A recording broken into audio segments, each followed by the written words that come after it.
வணக்கம். திருவருட்பா. பெற்ற தாய் தனி மகமறந்தாலும், பிள்ளையை பெறும் தாய் மறந்தாலும், உற்ற தேகத்தை உயிர் மறந்தாலும், உயிரை மேவிய உடல் மறந்தாலும், கற்ற நெஞ்சகம் கலை மறந்தாலும், கண்கள் இமைப்பது மறந்தாலும், நல்தவத்தவர் உள்ளிருந்தோங்கும் நமச்சிவாயத்தை நான் மறவேனே. வள்ளலார் பாடுகிறார், நமச்சிவாயத்தை நான் மறக்க மாட்டேன். எதெல்லாம் மறக்கணும், எதெல்லாம் மறந்துவிடும், நினைவாற்றலே இல்லாமல் போனாலும் நமச்சிவாயத்தை நான் மறக்கக்கூடாது அப்படிங்கிறாரு. இங்கே அவர் சொல்கிற வரிகள்லாம் ரொம்ப வித்தியாசமாக ஆச்சரியமாக இருக்குது. பெற்ற தாய் தன்னை மக மறந்தாலும், ஒரு குழந்தைக்கு பெற்ற தாய் யாருன்னே தெரியலனா கூட அந்த குழந்தைக்கு தனக்கு ஒரு தாய் இருக்கிறாள் அப்படின்னு தெரிஞ்சுக்க முடியும், உணர முடியும். அவள் எங்கே இருக்கிறாள், எப்படி இருக்கிறாள் என்றெல்லாம் ஏங்கி தவிக்கும். ஆனால் இங்கே ஆசிரியர் மறக்கக்கூடாத ஒன்றை மறந்தாலும் என்று குறிப்பது. இங்கோ ஒரு சதவிகிதம் நடக்கத்தான் செய்கிறது. தன் உதிரம் சதை அனைத்தையும் கொடுத்து 10 மாதம் சுமந்து பெற்ற குழந்தை வளர்ந்த பின் தாயை மறந்து விடுகிறதாம். எவ்வளோ பரிதாபம்.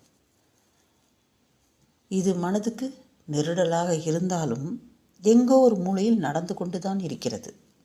அதைத்தான் இங்கே சொல்கிறார். பெற்ற தாயை குழந்தைகள் மறந்தாலும், பிள்ளையை பெறும் தாய் மறந்தாலும். இது அதை விட மோசம். குழந்தைங்க தப்பு பண்ணுறாங்கப்பா, தாயுமா நடக்குது. பிள்ளையை பெறும் தாய் மறந்தாலும், தாய் பாசம் என்பது விலங்குகளுக்கு கூட விதிவிலக்கல்ல. பசு தன் கன்றை நாவால் வருடுவதையும், பறவைகள் சிறகு விரித்து பறந்து இறை தேடி உணவளிக்கும் பறவைகளையும் நம்ம பார்த்துருக்கோம் இல்லையா? இதெல்லாம் தாய் பாசம் தானே. அப்போ எப்படி தாய் குழந்தையை மறப்பாங்க? ஆயினும் ஆசிரியர் பெற்ற பிள்ளையை தாயார் மறப்பதற்கு சாத்தியக்கூறுகள் உண்டு என்பதை உணர்த்துகிறார். உண்டு, ஒரு கட்டத்தில் இருவருமே மறக்கக்கூடியவர்கள் தான். தாயும் மறக்கக்கூடியவர், குழந்தையும் மறக்கக்கூடியவர் அப்படின்னு சொல்கிறாரு. தாய் என்ன பண்ணுவாங்க, ஒரு சில சமயத்தில் குழந்தை யாருக்காவது கொடுத்துருவாங்க வறுமை காரணமாக. குப்பை தொட்டியில் கூட போட்டிருக்காங்க இல்லையா? பார்த்துருக்கோமா இல்லையா? கேள்விப்பட்டிருக்கோம், பார்க்கலன்னா கூட. ஆக பெற்ற தாய் தனி மக மறந்து போகலாம், பிள்ளையை பெறும் தாயும் மறந்து போகலாம். அடுத்தது என்ன? உற்ற தேகத்தை உயிர் மறந்தாலும். உற்ற தேகத்தை உயிர் எப்படி மறந்து போகும்? அப்போ உயிருக்கு நினைவாற்றல் ஒன்று இருக்கா? உடலுக்கும் உயிருக்கும் உள்ள உறவு என்ன? உடலுடன் எப்படி உயிர் உறவாடுகிறது? இந்த கேள்வியெல்லாம் நமக்கு வருதில்லை? இவற்றுக்கிடையே ஏதேனும் நட்பு இருக்கிறதா? உயிருக்கும் உடலுக்கும் ஏதாச்சும் நட்பு இருக்கா? உயிருக்கு ஏதேனும் நினைவாற்றல் இருந்தாலும் மறக்கக்கூடியதா? மறந்தாலும் சொல்லியிருக்காரு, உற்ற தேகத்தை உயிர் மறந்தாலும்.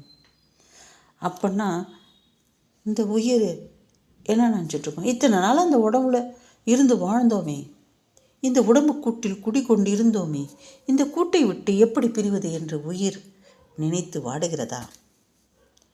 நினச்சி சோகமாக இருக்கா? சமயம் நேரிடும்போது சொல்லாமல் கொள்ளாமல் சட்டனை பிரிந்து போய் விடுகிறது உயிர். அப்படி தானே?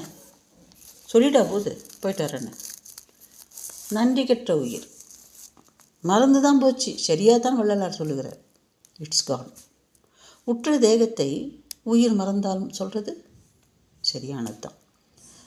அதுக்கு திருக்குறளில் குடம்பை தனித்து ஒழிய புல் பரந்தற்றே உடம்புடு உயிரிடை அப்படின்னு ஒரு குறள் சொல்கிறார். நிலையாமை அதிகாரத்தில். நிலையாமைனா எதுவுமே நிலை கிடையாது இல்லையா? இந்த வாழ்க்கையே நிலை இல்லை அப்படி தானே சொல்கிறாங்க.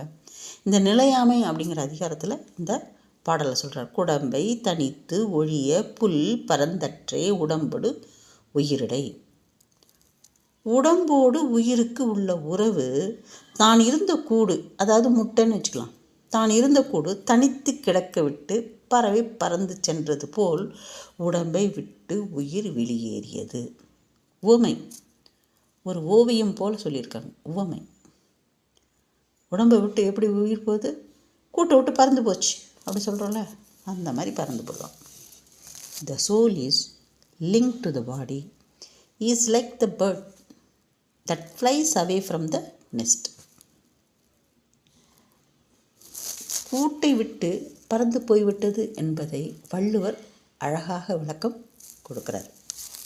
அடுத்து உயிரை மேவிய உடல் மறந்தாலும். இப்போ உயிரை பற்றி ஆத்தணும் இல்லையா? இப்போ உயிரை மேவிய உடல் மறந்து, அப்போ உடலுக்கு நினைவாற்றல் இருக்குங்களா? உடல் மட்டும் என்ன பெருசாக ஞாபகம் வச்சுக்கிட்டு இத்தனை நாளாக இந்த உயிர் நம்ம இயக்கிவிட்டு இப்போது பிரிந்து விட்டதே என உடலும் வருந்தி வாடுவதில்லை. அது ஏதாவது ஃபீல் பண்ணிட்டு உக்காண்டிருக்கா? இல்லை இல்லையா? உடல் எங்கன்னா வருந்துக்கிட்டு இருக்கா? ஐயோ உயிர் போயிடுச்சா நம்மளை விட்டு அப்படின்னு எங்கேயாவது ஒயின் ஷாப்புக்கா போகுது? கிடையாது. போனால் போகட்டும் போடா என்று உடல் கட்டையாகி விடுகிறது, மரக்கட்டையாகி விடுகிறது. அடுத்த வரி, கற்ற நெஞ்சகம் கலை மறந்தாலும். கல்வியாக இருந்தாலும் சரி, கலைகளாக இருந்தாலும் சரி, ஒருவன் தான் கற்கும் வித்தைகளை ஆழ்ந்து சிந்தித்து ஊன்றி தானே அவன் கற்கிறான். அப்படி தானே படிப்பான். அது எப்படி பசுமரத்தாணி போல் அப்படிலாம் சொல்லுவாங்க. சின்ன வயசில் எல்லாம் டீச்சர்ஸ் அப்படி சொல்லுவாங்க, பசுமரத்தாணி போல் பதிந்து இருக்கணும் அப்படின்னு. நன்கு கற்று நெஞ்சில் நிலை பெற்று கொள்ளும் கலையை மறக்கும் நிலை. கற்ற நெஞ்சகம் கலை மறந்தாலும், மறந்து போச்சு, படித்ததெல்லாம் மறந்து போச்சு, அதனால தான் ஃபெயில் ஆகிறாங்க. கண்கள் இமைப்பது மறந்தாலும். கண் பார்வைக்கு காவலாக இருப்பது இமைகள். ஒரு தாய் தன் குழந்தையை கண் இமை காப்பது போல, கண்ணை இமை காப்பது போல அப்படி தான் சொல்லுவாங்க. ஒரு தாய் குழந்தையை பார்த்துக்கிறது எப்படின்னா, கண்ணை இமை காப்பது போல காப்பாள் அப்படி சொல்லுவாங்க. இப்படியாக இமைக்கு சிறப்பு சேர்ப்பது. கண் என்பது முக்கியமான உறுப்பு, ஆனாலும் அதை காக்கும் இமை எத்துணை சிறப்பு. பாரதியார் கண்ணன் பாட்டில் சொல்கிறாராம், கண்ணை இமை இரண்டும் காப்பது போல என் குடும்ப வண்ணமுறை காக்கிறான் இந்த கண்ணன். கண்ணன் அவரோட குடும்பத்தை எப்படி பாதுகாக்கிறான் அப்படிங்கிறத இப்படி சொல்கிறாரு. கண்ணை இமை இரண்டும் காப்பது போல. கண்கள் மூடி திறக்கும் இமைகள் கூட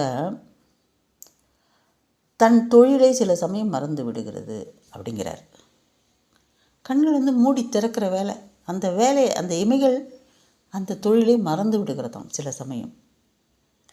இவ்வாறு இயற்கையிலே சில விதிவிலக்குகள் நடைபெறுகின்றன. இயற்கையிலே இந்த மாதிரிலாம் விதிவிலக்குகள் நடைபெறுகின்றன.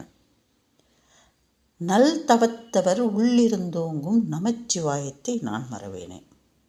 நல் தவத்தவர் சான்றோர்கள், அறிஞர்கள், எத்தனை ஆன்மீக நெறியாளர்கள். நல் தவத்தவருக்கு இவ்வளவு இருக்குது. நல் தவத்தவர் உள்ளிருந்து ஓங்கும், அவர்களுடைய திருவுள்ளத்திலிருந்து ஓங்கி நிற்கும் நமச்சிவாயத்தை நான் மறவேனே அப்படிங்கிறார்.